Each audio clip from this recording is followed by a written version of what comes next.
কয়েক হাজার বছর ধরে উর্বর এই বঙ্গ জনপদে এসেছে বিশ্বের বিভিন্ন অঞ্চলের বিভিন্ন জাতিগোষ্ঠী। এই ভূখণ্ডে সাম্রাজ্য স্থাপন করেছে আর্য, তুর্কি, মুঘল, ইংরেজ। ইতিহাস বলে বাংলার মানুষ কখনো অন্য কোনো অঞ্চলের বসতা সহজে মেনে নেয়নি। আজ থেকে প্রায় ৮০০ বছর আগে ঐতিহাসিক জিয়াউদ্দিন বারানী বাংলাকে বুলগাকপুর বা বিদ্রোহের নগরী বলে অভিহিত করেছেন।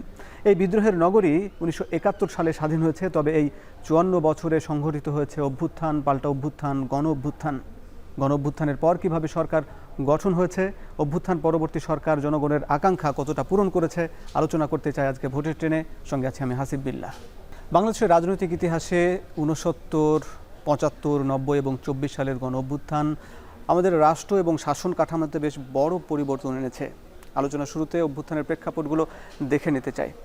পাকিস্তান শাসন আমলে পাকিস্তানি স্বৈর শাসকদের বা পাকিস্তানি শাসক গোষ্ঠীর বিরুদ্ধে বাংলাদেশের মানুষ, তৎকালীন পূর্ব পাকিস্তান তথা বাংলাদেশের রাজনৈতিক, অর্থনৈতিক, সাংস্কৃতিক চরম বৈষম্য হয়। শেখ মুজিবুর রহমান ১৯৬৬ সালে ৬ দফা দাবি উত্থাপন করেন এবং ১৯৬৯ সালের জানুয়ারি থেকে ছাত্র সমাজের নেতৃত্বে ১১ দফা আন্দোলন শুরু হয়। ২০ জানুয়ারি আসাদ নামের এক ছাত্রকে পুলিশ হত্যা করলে উত্তেজনা ছড়িয়ে পড়ে। ফেব্রুয়ারিতে সারা দেশে গণবিক্ষোভ হয়। মার্চে প্রেসিডেন্ট আইয়ুব খান পদত্যাগ করেন এবং ইয়াহিয়া খানের হাতে ক্ষমতা তুলে দেন। এরপরেই হয় সেই মুক্তিযুদ্ধের প্রেক্ষাপট। মুক্তিযুদ্ধ আসে, বাংলাদেশের মানুষ এই ১৯৭০ সালে যে নির্বাচন দেয়া হয় এবং সেখানে আওয়ামী লীগ বিপুল ভোটে বিজয়ী হয়। কিন্তু সেই নির্বাচনে আমরা দেখেছি যে আওয়ামী লীগ নিরঙ্কুশ সংখ্যাগরিষ্ঠতা পাওয়ার পরেও পশ্চিম পাকিস্তান ক্ষমতা হস্তান্তরে অস্বীকৃতি জানায়। ৭১ সালের ২৫ মার্চ রাতে পাকিস্তানি সেনাবাহিনী অপারেশন সার্চলাইটের নামে গণহত্যা শুরু হয় স্বাধীনতা যুদ্ধ। ৯ মাসের রক্তক্ষয়ী যুদ্ধ শেষে ১৬ ডিসেম্বর বাংলাদেশ স্বাধীনতা অর্জন করে। দর্শক, এরপরেই মূলত এই স্বাধীনতা উত্তর পরবর্তী সময়ে রাজনৈতিক অস্থিরতা তৈরি হয় এবং তখন বাংলাদেশের প্রথম রাষ্ট্রপতি শেখ মুজিবুর রহমান একদলীয় শাসন ব্যবস্থা কায়েম করেন। কিন্তু ১৯৭৫ সালের ১৫ আগস্ট সেনাবাহিনীর কিছু তরুণ কর্মকর্তা দেশের প্রথম রাষ্ট্রপতি শেখ মুজিবুর রহমান ও তার পরিবারকে অধিকাংশ সদস্যকে হত্যা করে এবং ক্ষমতায় বসানো হয় খন্দকার মোশতাক আহমদকে। সেনাপ্রধান হন জিয়াউর রহমান। দর্শক, এরপরে ৭৫-এ আরও বেশ কয়েকটি ঘটনা ঘটে। তার মধ্যে নভেম্বরে উল্লেখযোগ্য বেশ একটি ঘটনা, সেটি হচ্ছে ১৯৭৫ সালের ৩ নভেম্বর এবং ৭ নভেম্বরের ঘটনা। দর্শক, ৩ নভেম্বর আমরা যদি দেখি যে ৩ নভেম্বর মূলত জেনারেল খালেদ মোশাররফের ক্ষমতা দখল করেন এবং ৭ নভেম্বর সিপাহী জনতার অভ্যুত্থানে জিয়াউর রহমান মুক্ত হন এবং জিয়াউর রহমান তখন কারাবন্দী ছিলেন এবং কর্নেল তাহের এবং বামপন্থী দলগুলোর সহায়তায় জিয়াউর রহমান মুক্ত হয়ে ফিরে আসেন। এরপর তিনি ধীরে ধীরে সামরিক রাষ্ট্রনায়ক থেকে রাজনৈতিক নেতা হিসাবে আত্মপ্রকাশ করেন এবং বিএনপি গঠন করেন। দর্শক, জিয়াউর রহমানের হত্যার পরেই মূলত সেনাপ্রধান হুসেইন মোহাম্মদ এরশাদ সামরিক শাসন জারি করে এবং রাষ্ট্রপতি আব্দুস সাত্তারকে সরিয়ে রাষ্ট্র ক্ষমতা গ্রহণ করেন। এরশাদ শাসনকালে দীর্ঘস্থায়ী তার শাসনকে করার জন্য রাজনৈতিক দল গঠন করেন এবং ৯ বছর দেশ শাসন করেন এবং এই ৯ বছরের বিরুদ্ধে ১৯৯০ সালে স্বৈরাচার বিরোধী ছাত্র সম্মিলিত রাজনৈতিক দলের আন্দোলন হয় এবং এরশাদের পতন হয় এবং ১৯৯১ সালের সাধারণ নির্বাচন হয়। রাষ্ট্রপতি শাসিত সরকার ব্যবস্থা থেকে সংসদীয় গণতন্ত্র চালু হয়। বাংলাদেশের এটি মূলত গণতন্ত্রের একটি উত্থান এবং তারপর থেকে নির্বাচন হয়ে আসছে এবং আমরা দেখেছি এরপরে যদি আমরা দেখি ২০২৪ সালেও আরও একটি গণ অভ্যুত্থান হয়েছে। দর্শক নিশ্চয়ই জানেন, সেটি ঠিক ১ বছর আগে কোটা সংস্কার আন্দোলনের দাবিতে শিক্ষার্থীরা যখন রাস্তায় নামে তখন দমনপীড়ন করে, হত্যাযজ্ঞ চালায় আওয়ামী লীগ সরকার এবং ছাত্র জনতার তীব্র আন্দোলনে শেখ হাসিনা দেশ ত্যাগ করেন, ভারতে পালিয়ে যান এবং সাংবিধানিক সংকট তৈরি হয়। তারপরই গঠিত হয় অন্তর্বর্তী সরকার। দর্শক, এই সরকার অভ্যুত্থান এবং পাল্টা অভ্যুত্থান, গণ অভ্যুত্থানের পরের সরকার ব্যবস্থাগুলো কেমন ছিল, কতটা জন আকাঙ্ক্ষা পূরণ করেছে নাকি পুরনো ধারায় ফিরে গেছে, এর সম্ভাবনা কোথায়, আলোচনা করব। দেখছেন ভোটের ট্রেন।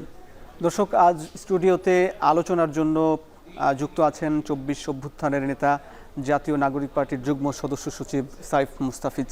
আপনাকে স্বাগত এখন টেলিভিশনের নিয়মিত আয়োজন এই ভোটের ট্রেনে। শুরুতে আপনার কাছে জানতে চাই, ঠিক 1 বছর আগে শেখ হাসিনা পালিয়ে যাওয়ার পর যে সরকার গঠন হলো,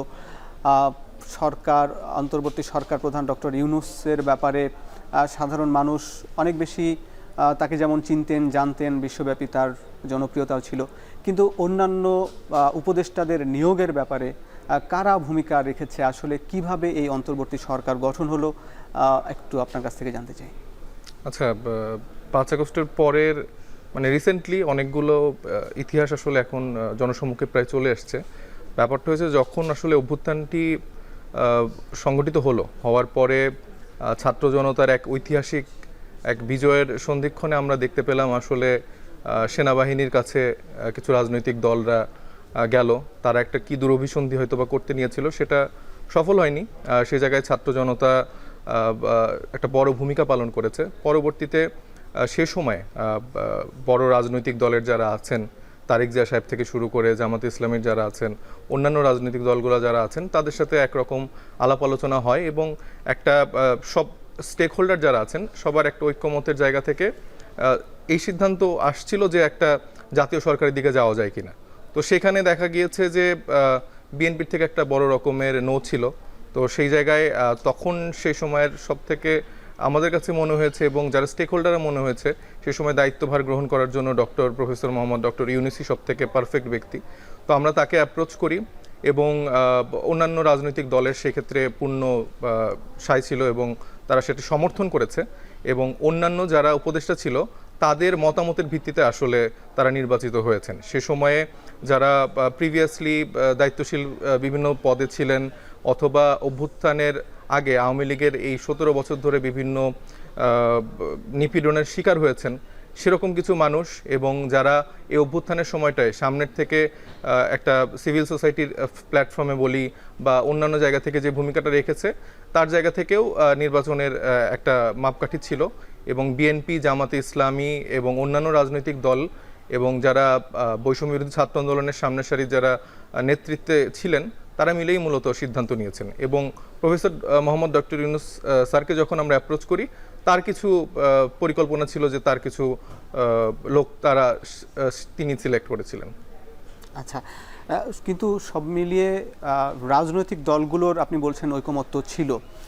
এখানে ছাত্রদের মধ্য থেকে 2 জন উপদেষ্টা নিয়োগ হলেন, নাহিদ ইসলাম এবং আসিফ মাহমুদ, কিন্তু আরও যে অন্যান্য যে ছাত্র সংগঠনগুলো ছিল অভ্যুত্থানে তারা গুরুত্বপূর্ণ ভূমিকা রেখেছে, তাদের জায়গা থেকে কোনো প্রস্তাব ছিল কি না এবং তাদেরকে কি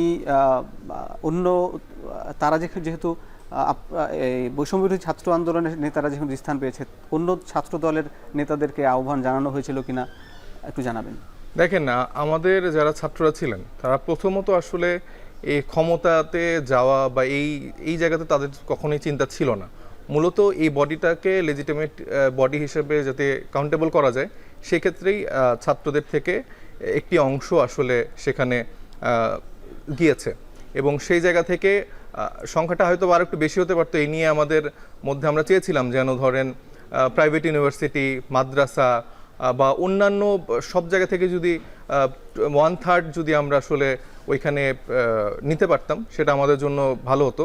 তবে আমরা সে সময়টায় একটি স্থিতিশীল অবস্থান রাখার জন্য, দেশের সার্বিক শান্তি শৃঙ্খলা বজায় রাখার জন্য তখন আসলে এটি আমাদের কাছে সব থেকে বেস্ট অপশন ছিল এবং এর বাইরে আসলে আমরা সে সময় সম্ভব হয়নি এবং এটি আসলে সবার ঐক্যমতের ভিত্তিতেই এই মানুষগুলোকে সিলেক্ট করা হয়েছে। কিন্তু অনেকেই মনে করেন যে এই মানুষগুলোর মধ্যেও অনেকেই অভ্যুত্থানের সময় যারা রাজপথে ছিলেন, যে রাজপথের যে চেতনা ছিল, যারা রক্ত দিয়েছেন, যাদের দেখেছেন শহীদ হতে অন্যদেরকে, আসলে সেই মানুষগুলো এখানে জায়গা পায়নি, অনেকেই বঞ্চিত হয়েছেন। এই বিষয়ে কি বলবেন? হ্যাঁ, এখন দেখেন যেই উপদেষ্টা মণ্ডলীর প্যানেল, এখানে তো আসলে 100 জন বা 200 জন রাখার সুযোগ নেই। স্বাভাবিকভাবে আমাকে একটা এক্সপিরিয়েন্স বডি রাখতে হবে যারা আসলে দেশটাকে সামনে থেকে পরিচালনা করতে পারবে। এখানে যে ছাত্র তরুণরা যারা ছিলেন তাদের তো দেশ চালানোর এক্সপিরিয়েন্স বা অন্য জায়গা থেকে কিছুটা তো ঘাটতি ছিল সে সময়। তো সেই জায়গায় ধরেন সবার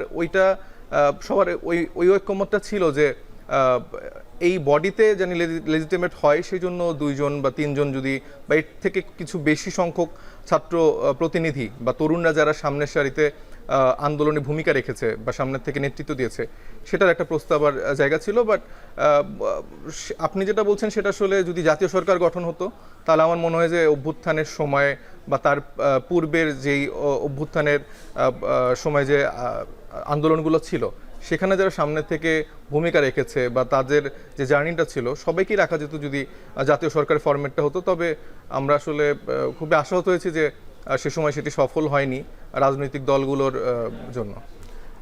এই 24-এর অভ্যুত্থান, গণ অভ্যুত্থানকে কেউ বিপ্লব বলেন, কেউ গণ অভ্যুত্থান বলেন, আপনি বা আপনারা আসলে কি বলবেন? এবং এই সরকার কেন বিপ্লবী সরকার হলো না, কেন আবার সংবিধান, যে সংবিধানকে আপনারা ছুঁড়ে ফেলে দেওয়ার কথা বলেন, সে 72-এর সংবিধান, সেই সংবিধানের আলোকে শপথ নিলেন? দেখেন, এই অভ্যুত্থানটাকে তো আমি বিপ্লব বলতে চাই, কিন্তু আসলে এটা তো পুরোপুরি বিপ্লব সম্ভব হয়নি নানা পারিপার্শ্বিক কারণে। আমি যেটা বললাম যে সেই সময়ের যে কারেন্ট সিচুয়েশন ছিল, হয়তোবা আমরা দেখেছি যে আসলে শেখ হাসিনা কীভাবে হাজারের উপরে ছাত্র, তরুণ জনতা, শ্রমিকদেরকে মেরে ফেলেছে, 40,000-এর অধিক মানুষের অঙ্গহানি হয়েছে। তো সেই জায়গা থেকে এমন একটা পরিস্থিতি তখন হয়েছিল যে আমরা আসলে চাচ্ছিলাম না যে আর কোনো প্রাণ যেন ঝরে যায়। কারণ আপনি জানেন যে প্রতিটা বিপ্লবের পরেই এমন টালমাটাল সিচুয়েশন থাকে, আপনি যদি বাইরের হিস্ট্রিতেও দেখেন 2-3 বছর লেগেই যে আসলে এই বিপ্লব প্রতি বিপ্লব ঠেকাতে। তো সেই জায়গা থেকে আমরা আসলে চাইনি যে আর কারো মানে কোনো মায়ের বুক খালি হোক, কোনো বাবার বুক খালি হোক, বা কোনো স্ত্রী স্বামীহারা হোক, বা কারো মেয়ে মারা যাক, এইটা আসলে আমরা চাচ্ছিলাম না। সেই জন্য আসলে আমরা সে সময়ে যতগুলো রাজনৈতিক দল ছিল, যারা স্টেক হোল্ডাররা আছেন এই আওয়ামী রেজিমের বিরুদ্ধে কোনো না কোনো ফরম্যাটে কথা বলেছেন, নিজেদের ভূমিকা পালন করেছেন, তাদের সাথে ওই জায়গাটা আমরা ঐক্যমত হওয়ার জন্যই চাচ্ছিলাম যেন আর কেউ মারা না যায়, আর কোনো প্রাণহানি না হয়। তো সেই জায়গা থেকে ধরেন এটা আসলে মানে পুরোপুরি বিপ্লব হয়ে ওঠেনি। আমাদের অনেক আকাঙ্ক্ষা ছিল যেন জুলাই গণ অভ্যুত্থানের জায়গা থেকে সেই আকাঙ্ক্ষাগুলো পূরণ হয়। কারণ আপনি একটু আগে এই যে ইতিহাসের বর্ণনা দিচ্ছিলেন, সেখানে আমরা দেখেছি যে আইয়ুব খানের পতনের পর যখন ইয়াহিয়া খানের সময়টা আসে, সে সময়ে গণ অভ্যুত্থানের ফরম্যাটে তার যেই দায়িত্বশীল ভূমিকা পালন করার ছিল বা মানুষের যে আকাঙ্ক্ষা ছিল সেটা কিন্তু প্রতিফলিত হয়নি বিধায় আমরা মুক্তিযুদ্ধের মতো একটা ফরম্যাট আমাদের আসে, দেশ স্বাধীন হয়, এবং তারপরে যখন শেখ মুজিব এবং আওয়ামী লীগ ক্ষমতায় আসে, তারা কিভাবে 72 থেকে একরকম দুঃশাসন চালানো শুরু করে, গুম খুনের নতুন রাজনীতি শুরু হয়, এবং 72-এর যে সংবিধানটি তারা রচনা করে, তারা কিন্তু সেই সংবিধানে গণপরিষদের মাধ্যমে করে, কিন্তু এই গণপরিষদের যারা সিলেক্টেড বডি ছিল তারা কিন্তু আবার পাকিস্তানের পিরিয়ডের যে বডি, সেই বডিকে দিয়েই কিন্তু তড়িঘড়ি করে সেই সংবিধানটি রচনা করে। 70-এর নির্বাচনের সংবিধানটি সেই বডিকে দিয়েই সেটি নির্বাচন করে। তারা নতুন করে স্বাধীন বাংলাদেশের যারা আসলে বাংলাদেশপন্থী চিন্তাভাবনা করছিল তাদেরকে নিয়ে কিন্তু সেই বডিটি বানিয়ে গণপরিষদ নির্বাচনের মাধ্যমে না বানিয়ে সংবিধান কিন্তু করেনি। তো তারা ওই আগের ফরম্যাটের বডিকে দিয়েই কিন্তু তারা করেছে, এবং তার ফলশ্রুতিতে আমরা দেখেছি অ্যাবসোলিউট একটা পাওয়ারফুল গভর্নমেন্ট হয়ে যায় শেখ মুজিবের গভর্নমেন্ট, এবং তারা 75-এর বাকশাল কায়েম করে, এবং তার ফলশ্রুতিতে আমরা দেখি যে একটি সেনা অভ্যুত্থান, এবং সেই সেনা অভ্যুত্থান বিভিন্ন ফরম্যাটে অনেকে আসছে গিয়েছে, এবং এক পর্যায়ে আমরা 90 দেখতে পাই। সেই 90-এর সময়টায়ও আমরা মানে তার আগের যে পিরিয়ড সেটা কিন্তু ফুলফিল হলো না আসলে আমাদের সেই 69-এর অভ্যুত্থানটি সফল হয়নি দেখে আবার 75-এর জায়গাটি আসে। আমরা 90-এর অভ্যুত্থান সফল না হয় এবং 69 সফল না হয় নিয়ে আপনার সঙ্গে আরও আলাপ করব। আমাদের সঙ্গে যুক্ত আছেন রাষ্ট্র সংস্কার আন্দোলনের প্রধান সমন্বয়ক হাসনাত কাইয়ুম। তিনি একই সঙ্গে 90-এর গণ অভ্যুত্থানের অন্যতম ছাত্রনেতা। আপনার কাছেও আপনাকে স্বাগত কাইয়ুম ভাই। আমি আপনার কাছে শুরুতেই জানতে চাই, এই যে 24-এর গণ অভ্যুত্থান হলো এবং 90-এর অভ্যুত্থান, দুটি অভ্যুত্থানেই আপনি বেশ গুরুত্বপূর্ণ ভূমিকা রেখেছেন, আমরা দেখেছি, আমরা জানি। একটু জানতে চাই, এই যে সাইফ মুস্তাফিজ ভাই বললেন এই 24-এর অভ্যুত্থানটিকে বা গণ অভ্যুত্থানটিকে যদি বলা হয়, কেউ বিপ্লব বলেন, উনি বিপ্লব বলছেন, আপনি একজন সংবিধান বিশেষজ্ঞ, আপনি এইটা কি কোন শব্দে বিশেষায়িত করবেন?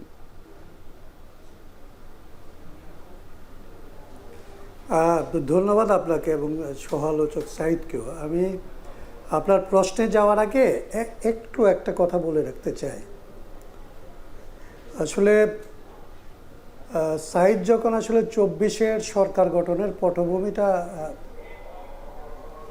বলার চেষ্টা করছিলেন, তখন আমার কাছে মনে হয়েছে যে কিছু গ্যাপ থাকে এই সমস্ত আলোচনার মধ্যে।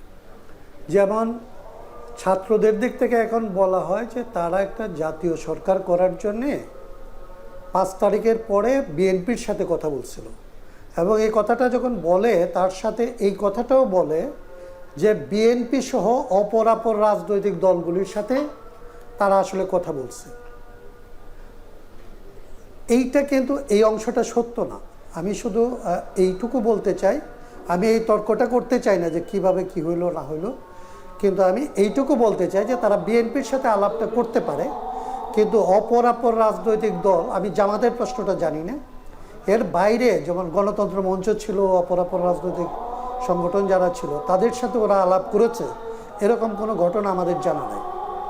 অতএব তারা যখন আলাপটা তোলেন তখন যেন আরেকটু সতর্ক হন, কারণ এটা একটা ইতিহাসের খুবই গুরুত্বপূর্ণ মুহূর্ত সম্পর্কে তারা আসলে বক্তব্যটা রাখেন, যেটার আসলে বিকৃতি কিংবা আসলে বিচ্যুতি, যেটির বিচ্যুতি যেন না হয় সেটি আমরা চাই। কিন্তু পাশাপাশি আপনাকে এই বিষয়ে আলাপ করতে চাই যে তাহলে এই অভ্যুত্থানের এই সরকার কিভাবে গঠিত হলো, এবং একই বিষয় যদি আপনার কাছেও জানতে চাই যে এটা আসলে কতটা জনগণের, নাকি আসলে কারো কোনো কৌশলের বা পরিকল্পনার অংশ কিনা?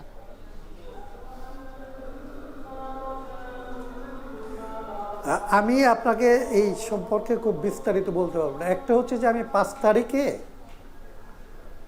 বঙ্গভবনে যখন আলোচনাটা হয়, আমার 2টা ঘটনা আপনাকে বলি। একটা হচ্ছে বঙ্গভবনে আলোচনাটা হচ্ছিল যে আসলে সরকারটা কী রকমের সরকার হবে, কি জাতীয় সরকার হবে, একটা রাজনৈতিক দল এবং সিভিল সোসাইটির একটা মিক্সড সরকার হবে, একটা অন্তর্বর্তী সরকার হবে, নাকি সামরিক সরকার হবে, এই প্রশ্নটা আসছিল। তখন আসলে সমস্ত আলোচনাটা আপনাকে না বলে আমি এটুকু বলি যে শেষ পর্যন্ত সিদ্ধান্ত হয়েছিল যে একটা অন্তর্বর্তী সরকার হবে, এবং অনেকটা আমাদের চেষ্টায়, আমার মতো আরও অন্যরাও ছিল, আমরা বলছিলাম যে এই সরকার যে ফর্মেরই হোক না কেন, এই সরকার গঠন করার আগে ছাত্রদের মধ্যে যারা আসলে এই আন্দোলনের নেতৃত্ব স্থানীয় আছে তাদের সাথে আসলে আলোচনা করতে হবে, এবং তাদের সাথে আলোচনার পরেই সরকারের পদ্ধতি এবং সরকারের গড়ন এইটা ফাইনাল করতে হবে। এইটা ছাত্রদেরকে বাদ দিয়ে করা উচিত হবে না। ওইখানে যারা যারা এই প্রশ্নটা আমরা আলাপ করছিলাম তাদের মধ্যে আমি নিজেও ছিলাম, এবং ছাত্রদের প্রতিনিধিত্ব নিয়ে ওইখানে একটা ভুল বোঝাবুঝির সৃষ্টি হয়েছিল। সেইখানে আমাকে খুব কঠিন পরিস্থিতি মোকাবেলা করে আসলে এই প্রকৃতপক্ষে যে নাহিদ, আসিফ, তারা যে আসলে ছাত্রদের প্রতিনিধিত্ব করে নেতৃত্বের, সেটা প্রতিষ্ঠা করার জন্য উপস্থিতদের সাথে আমাকে একটা বড় রকমের আসলে প্রায় সিন ক্রিয়েট হওয়ার মতো একটা অবস্থার ভেতর দিয়ে আমাকে তখন যাইতে হয়েছে। কিন্তু আমি যে কথাটা বলতে চাই, তারপরে যখন আসলে সিদ্ধান্তগুলি হয় যে রাজনৈতিক দলগুলি ছাত্রদের কাছে এই সিদ্ধান্তটা ছেড়ে দেয়, কিন্তু ছাত্ররা পরবর্তীতে এই সিদ্ধান্ত নেওয়ার সময় রাজনৈতিক দলগুলির সাথে সেইভাবে আলোচনাটা করেন নাই, এইটুকু আসলে মনে রাখতে হবে। বিএনপির সাথে আলোচনা করা মানে সমস্ত রাজনৈতিক দলের সাথে আলোচনা করা হয়েছিল, এই বক্তব্যটা সঠিক না। জি, আপনাকে ধন্যবাদ। পরের অংশ নিয়ে আমরা বিরতির পরে আলাপ করব, আপনি যুক্ত থাকুন। আর এই আমাদের রাষ্ট্র সংস্কার আন্দোলনের সমন্বয়ক হাসনাত কাইয়ুম ভাই যেটি বললেন সে বিষয় নিয়ে আপনার কাছে শুনবো একটি বিরতির পর। আপনি যুক্ত থাকুন দর্শক, বিরতি যাচ্ছি, একটু পরেই ফিরছি।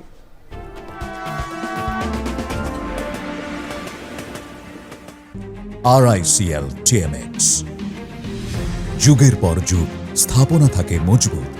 VRM প্রযুক্তির RICL TMX রড। বিরতির পর স্বাগত, দেখছেন ভোটের ট্রেন।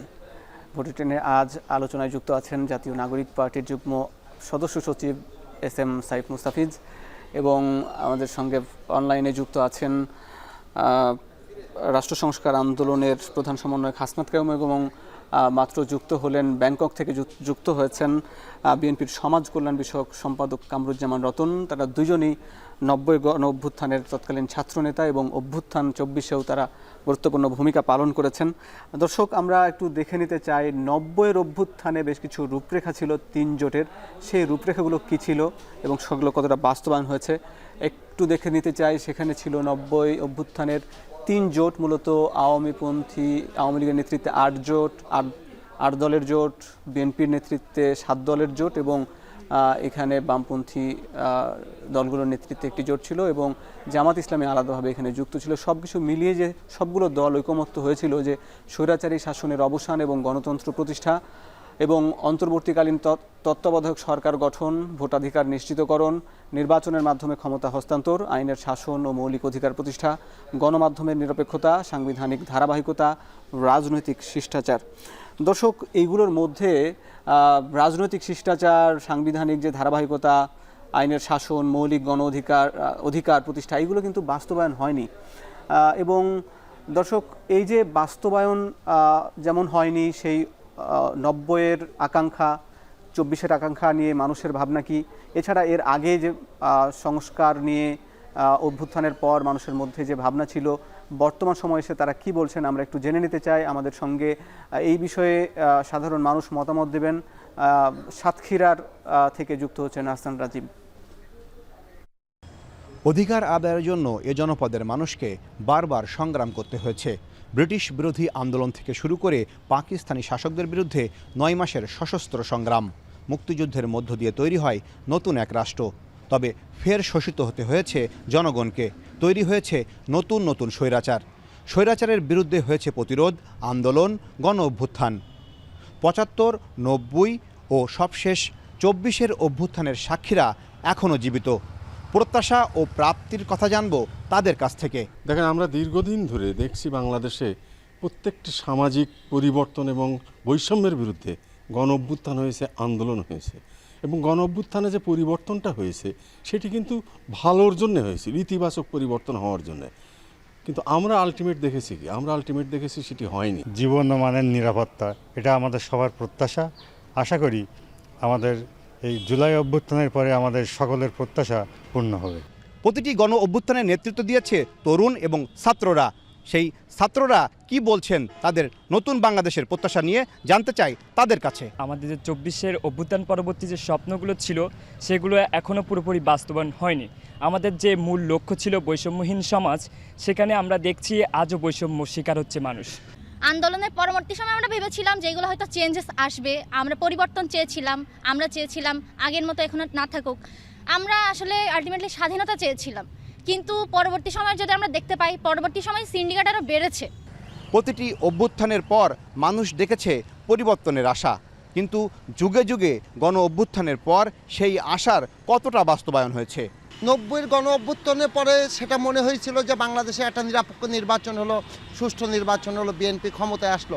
কিন্তু 90-এর পরের থেকে যে দুর্বৃত্তায়নের যে রাজনীতি শুরু হয়ে গেল, মানুষের প্রত্যেকটা গণ অভ্যুত্থানেই মানুষের সেই জায়গার আশা আকাঙ্ক্ষার যে জায়গাটা, সেইটা প্রতিফলন হলো না। আমাদের জন আকাঙ্ক্ষা পূরণ হয় নাই। আমাদের বিচার বিভাগ, আমাদের সাধারণ অ্যাডমিনিস্ট্রেশন, আমাদের নাগরিকদের জীবনযাত্রা, আমাদের শিশুরা এখনও ঘরে ফেরেনি। আমাদের যেই ছাত্ররাই অভ্যুত্থান নেতৃত্ব দিয়েছে তারা শিক্ষাক্ষেত্রে ফেরেনি।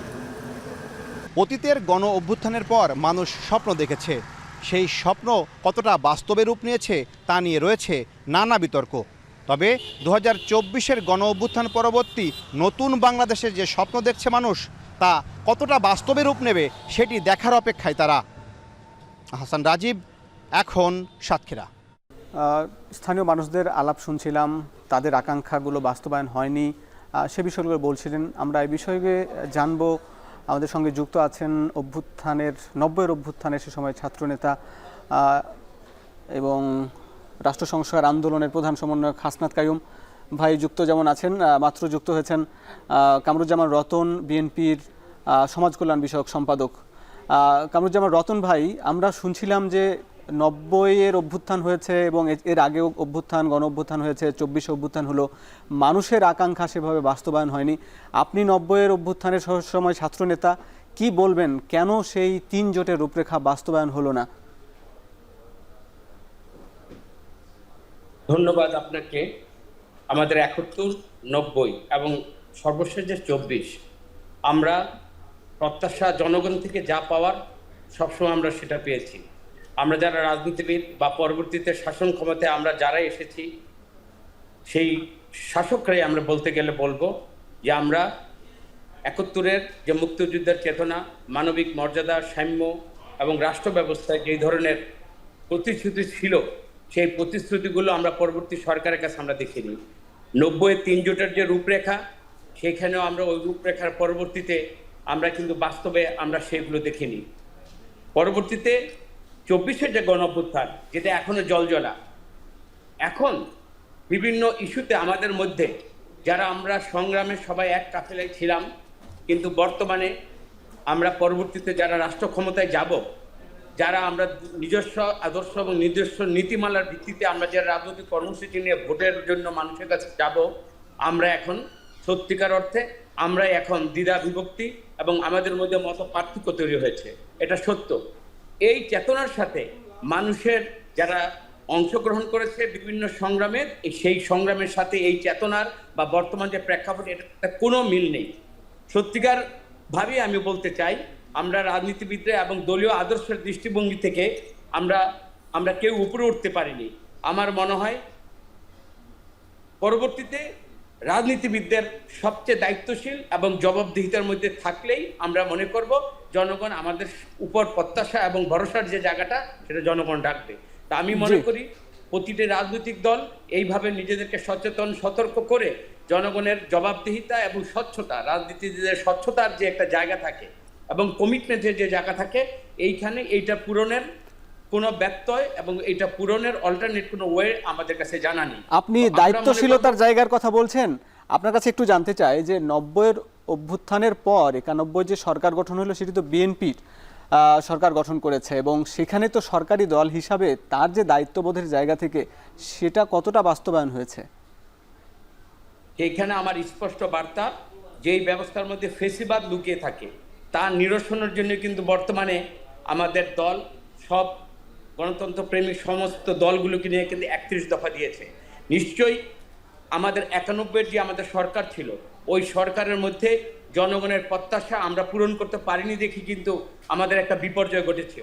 এই বিপর্যয়ের মধ্যে থেকে আমরা শিক্ষা গ্রহণ করেছি এবং আমাদের জনাব তারেক রহমান আগামীতে মানুষকে এই বার্তাটাই দিচ্ছে, আমাদের অতীতের ভুল এবং আমাদের ভবিষ্যতের যে করণীয় এবং মানুষের যে সচেতনতা বেড়েছে। বিশেষ করে আজকে দেখেন, আমরা রাজনীতিবিদরা কথা বলি, আগে কিন্তু এই যে বিভিন্ন ইউটিউব বলেন, আধুনিকতার ছোঁয়াতে আমাদের কমিটমেন্টগুলো থেকে যাচ্ছে, এটা কিন্তু ফাইল ফটো হিসাবে থেকে যাচ্ছে। তো আমরা আজকে যা কমিটমেন্ট করলাম, আমরা দেখেন 90 যে যাই কমিটমেন্ট করেছি, মানুষ কিন্তু অনেককে মনে করেছে ভুলে গিয়েছে। এখন ভুলে যাওয়ার কোনো সুযোগ নেই। আমি কোথায় কখন কোন আঙ্গিকে কি বললাম, পরবর্তীতে মানুষের কাছে এই কথাগুলো চলে যাচ্ছে।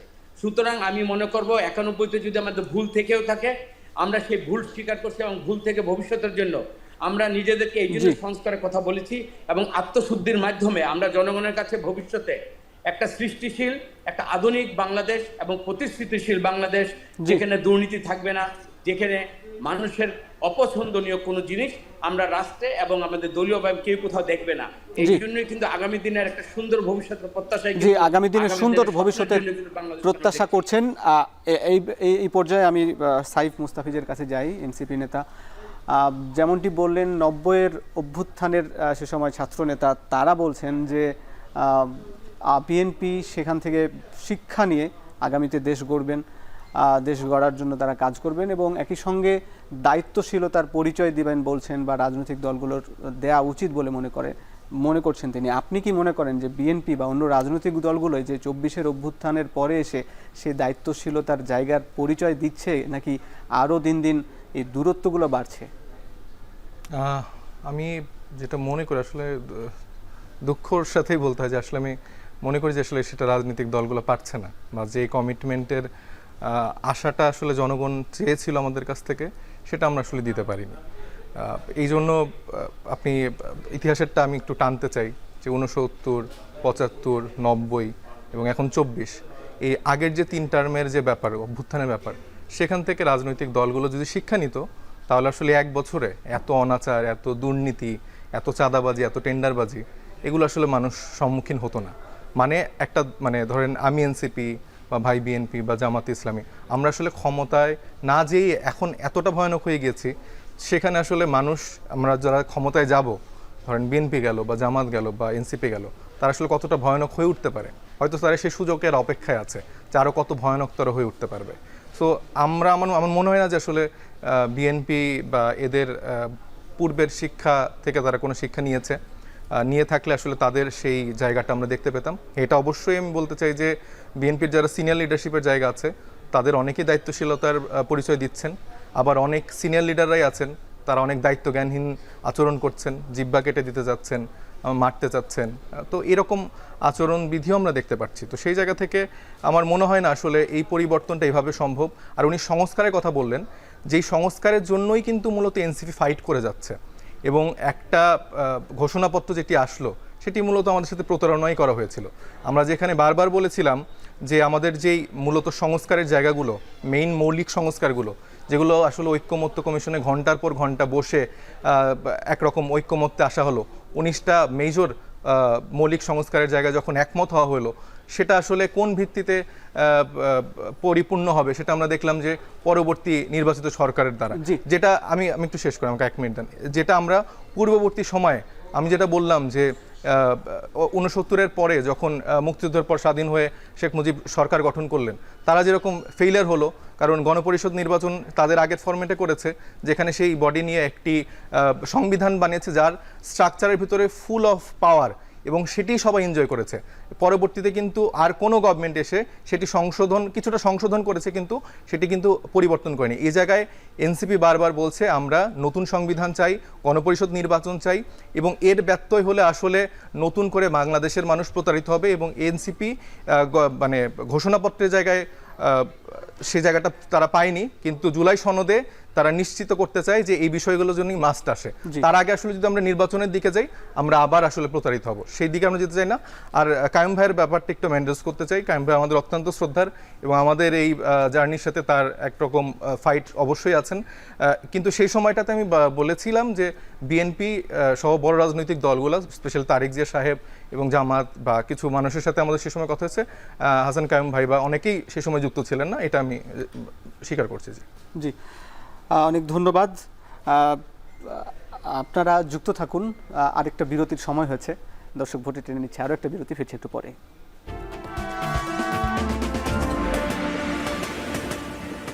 দর্শক বিরতির পর স্বাগত, দেখছেন ভোটের ট্রেন। এখন দেখে নিতে চাই ভোটের মাঠে আজকে কি বলেছেন। ফেব্রুয়ারিতে নির্বাচন হবে, এখানে কোনো শক্তি নাই এই নির্বাচনকে ডিলে করবে। এটা আমাদের চিফ অ্যাডভাইজার বলেছেন, এবং আমাদের চিফ অ্যাডভাইজার বলার পরেই আপনারা দেখেছেন ইলেকশন কমিশনও বলেছেন। এটা আমাদের পুরো জাতি এটার জন্য প্রস্তুতি নিচ্ছে। যতক্ষণ একটি কাজ সম্পন্ন না হয় ততক্ষণ অন্তত সংখ্যা থাকবে। সবাই ক্ষমতায় যেতে চাই, জনগণ চাক বা না চাক, এই সমীকরণ যাদের মিলবে না তারা তো ষড়যন্ত্র করতেই পারে। সুতরাং ষড়যন্ত্রটা আমি সরকারকে বলছি না, সরকারের সৎ ইচ্ছা আছে বিশ্বাস করি। নির্বাচন কমিশন প্রাণান্তর চেষ্টা করছে, এটা সত্য। কিন্তু রাজনৈতিক দলগুলি যদি সদিচ্ছার পরিচয় না দেয়, সঠিকভাবে সহযোগিতা না করে, সেই ক্ষেত্রে তো আশঙ্কা জন্ম নিবে। ঐক্যমত নিয়ে এসি রুমে বসে আপনি ইন্টারকন্টিনেন্টাল খাবার খাচ্ছেন, এটা তো আমাদের চাওয়া পাওয়া না। আমাদের চাওয়া পাওয়া হলে সংস্কার করতে হবে, শেখ হাসিনার বিচার করতে হবে, আওয়ামী লীগ চিরতরে নিষিদ্ধ। দর্শক ফিরছি আলোচনায়, এবার যেতে চাই রাষ্ট্র সংস্কার আন্দোলনের প্রধান সমন্বয়ক হাসনাত কায়েম ভাইয়ের সঙ্গে। আপনি একটু জানাবেন যে বাংলাদেশে যত গণ অভ্যুত্থান হলো, এই কোনটাকে আপনি সবচেয়ে গুরুত্বপূর্ণ বাঁক বলে মনে করেন, এবং 24কে আপনি কোন জায়গায় রাখবেন, কতটা আকাঙ্ক্ষায় পূরণ হলো 24-এর, একটু জানাবেন।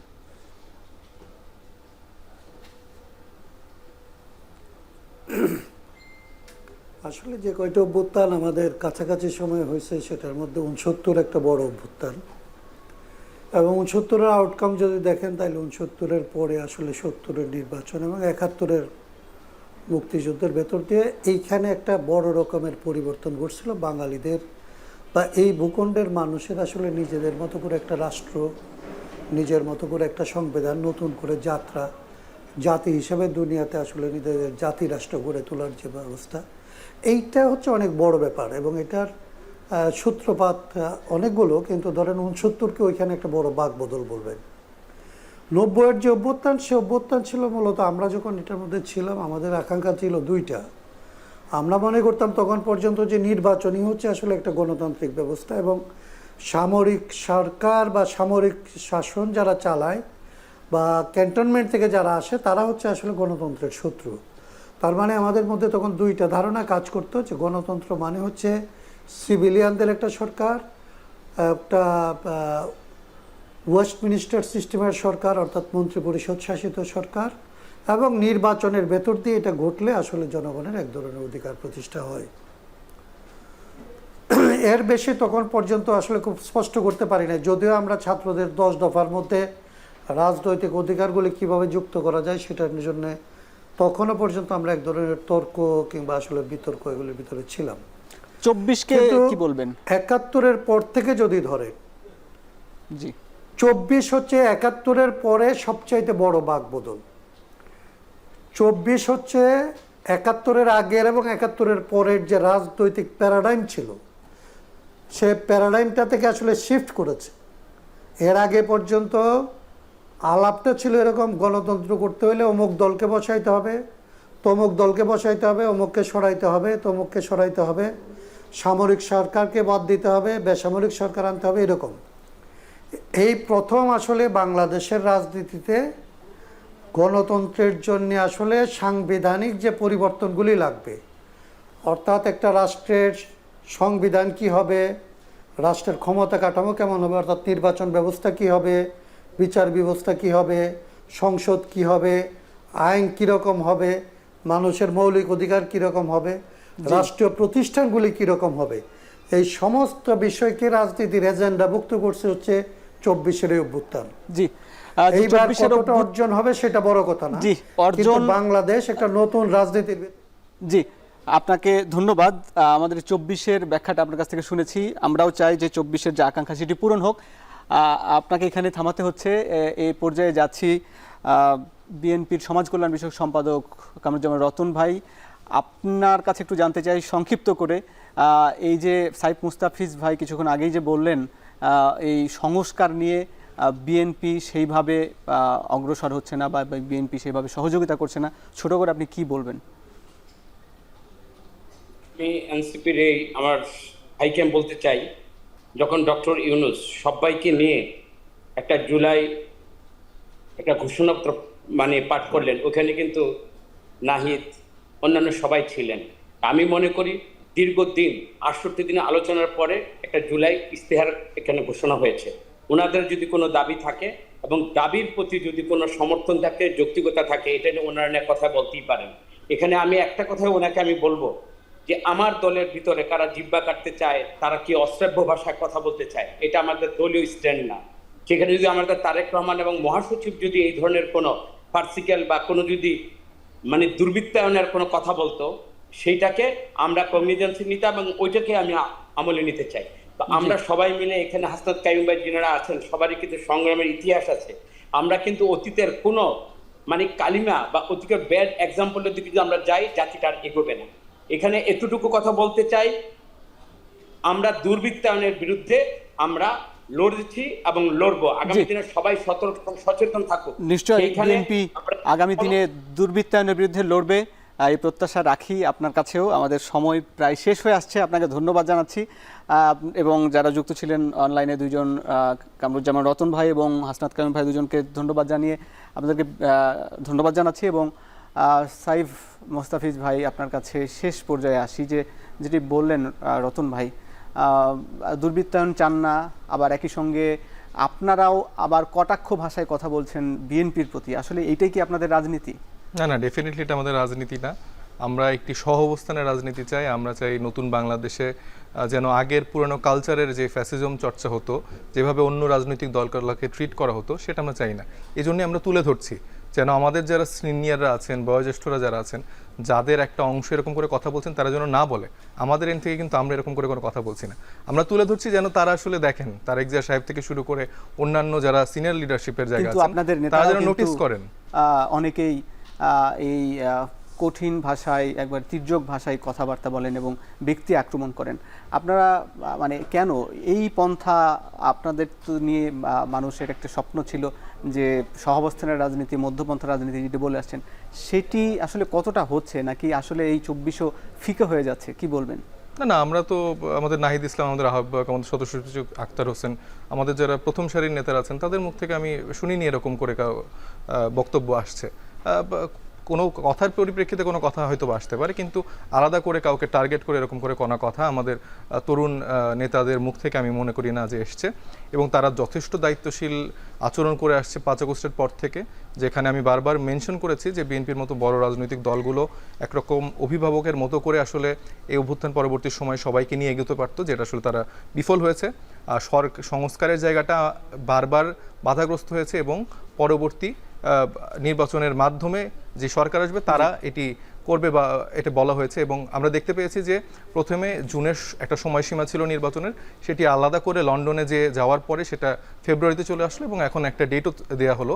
এবং অভ্যুত্থানের পরবর্তী সময় ডক্টর মোহাম্মদ ইউনূসের যে গভর্নমেন্ট, তাদের যে মেইন এজেন্ডাগুলো ছিল তারা সবগুলো বাদ দিয়ে এখন তাদের মেইন ইস্যু দাঁড়িয়েছে নির্বাচন।